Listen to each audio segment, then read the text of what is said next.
Hello friends, welcome to my channel. তো আজকে মা কাঁচা কলার কোপ্তা বানাবে। শ্রাবণ মাস চলছে, তো পিওর ভেজ চলছে। তো চলো দেখাচ্ছি আজকে কিভাবে কাঁচা কলার কোপ্তা বানাবে। তো কাঁচা কলাগুলি সুন্দর সিদ্ধ হয়ে গেছে।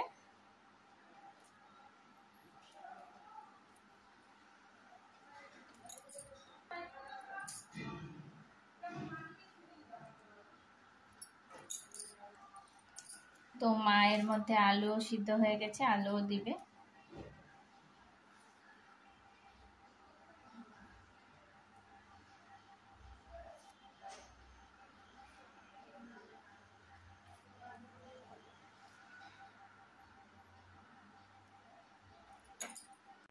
তো দুটো আলু দিয়ে কাঁচা কলা দিয়ে সুন্দর করে মা মেখে নিয়েছে।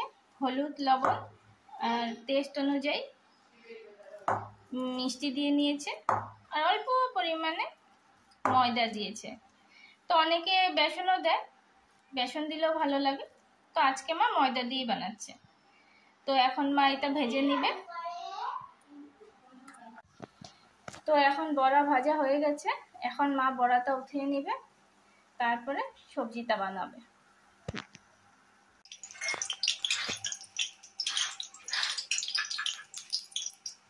তেল দিয়ে দিয়েছে, এখন তেজপাতা আর শুকনো লঙ্কা সম্বারা দিয়েছে, জিরা অল্প দিয়েছে, বাটা জিরা, এটা বাটা জিরা মশলা,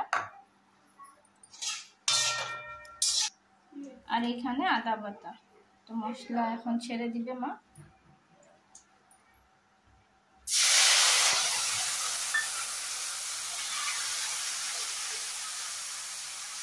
জিরা গুঁড়া ছেড়ে দিয়েছে, আদা মশলা ছেড়ে দিয়েছে।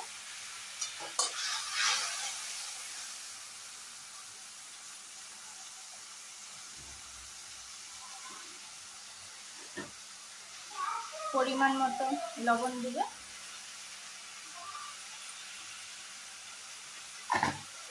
পরিমাণ মতো হলুদ দিবে,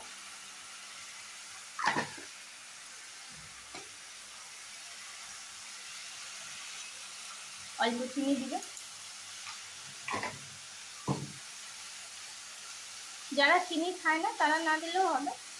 তো মা একটু চিনি রান্নায় দিতে ভালো পায়।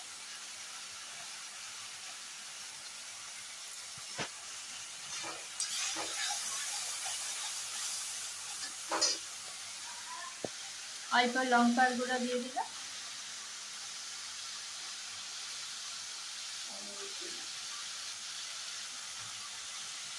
কালারটা ভালো হয় লঙ্কার গুঁড়া দিলে।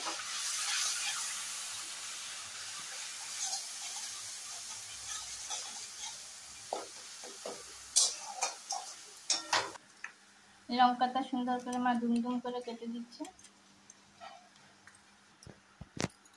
মা এটা ধুয়ে নিল,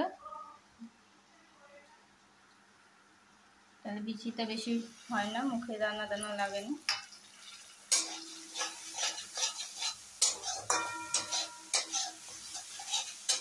মশলা ভাজা হয়ে গেছে,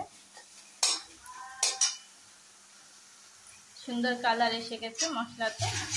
এখন মা মশলাতে এখন জল দিয়ে দিবে পরিমাণ মতো, যে যেরকম খায় সেরকম জল দিলে হলো।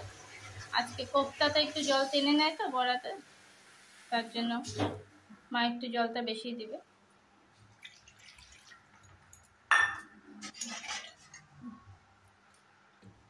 এখন জলটা ফুটতে দিবে, ঝোলটা যখন ফুটে যাবে তারপরে বড়াগুলি ছেড়ে দিবে। এখন ঢেকে দিয়েছে। তো কোপ্তা মার বানানো হয়ে গেছে কমপ্লিট। তো মা খুব সুন্দর করে কোপ্তা রেডি করে নিয়েছে। তো চলো এখন খেয়ে দেখছি কেমন হয়েছে।